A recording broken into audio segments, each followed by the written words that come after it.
ঠাকুমা রান্না করে আবার চলে এসেছি। দেখুন আমাদের নিজের বাড়িতে গাছ আছে, গাছের থেকে এতগুলো ডুমুর পেরে নিয়ে এসেছি। ডুমুরগুলো এইভাবে আমি কেটে করবো। আর এইখানে জল নিয়েছি, জলের মধ্যে আমি আটা দিয়ে দিলাম। আটা দেওয়ার কারণটা কি, ডুমুরগুলো পুরো সাদা হয়ে যাবে। আর এই যে ডুমুরগুলো এইভাবে থেতো করে সব জলের মধ্যে দিয়ে দেবো। এই ডুমুরগুলো আবার ভালো করে আমি ঝুড়ি করে ধোবো, সব বিচি বেরিয়ে যাবে।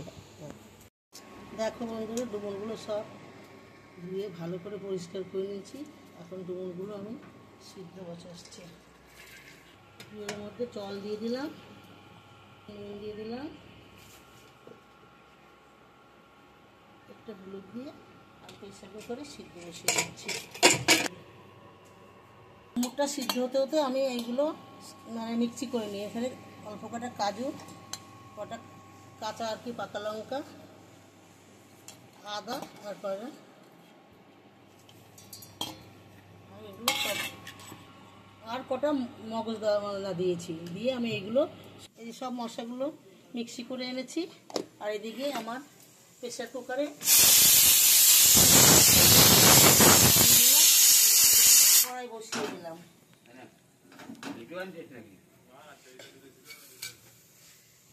হয়ে গেছে, কড়াইতে আমি তেল দিয়ে দিলাম।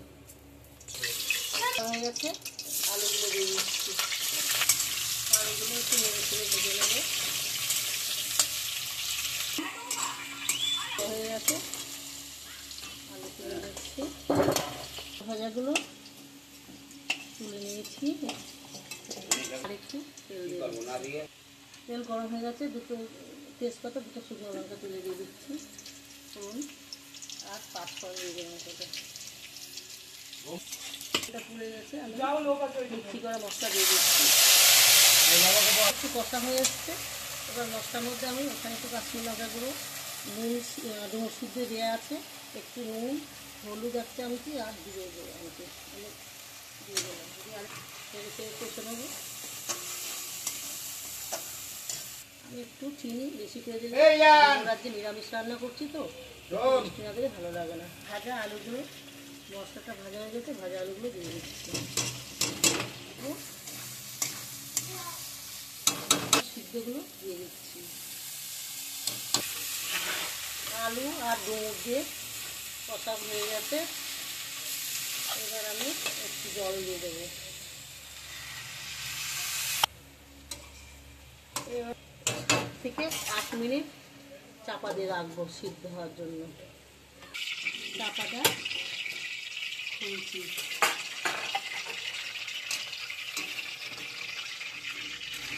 জিনিসটা আমার প্রায় হয়ে যাচ্ছে। আর একটু নেড়ে ছেড়ে রান্না করে নেবো। 2 ঘন্টার মধ্যে আমি আটা গুলিয়ে দিয়ে দিচ্ছি।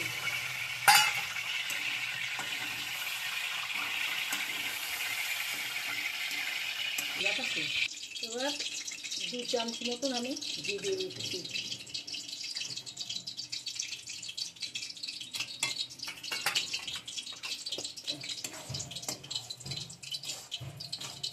ঘিটা দিয়ে একটু আমি নেড়ে চেড়ে নিচ্ছি। ঘিটা সবগুলো মিশিয়ে দিলাম।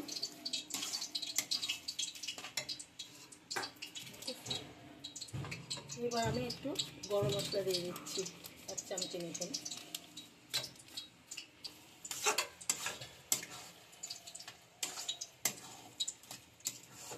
ডুমুর রান্না আমার হয়ে গেছে।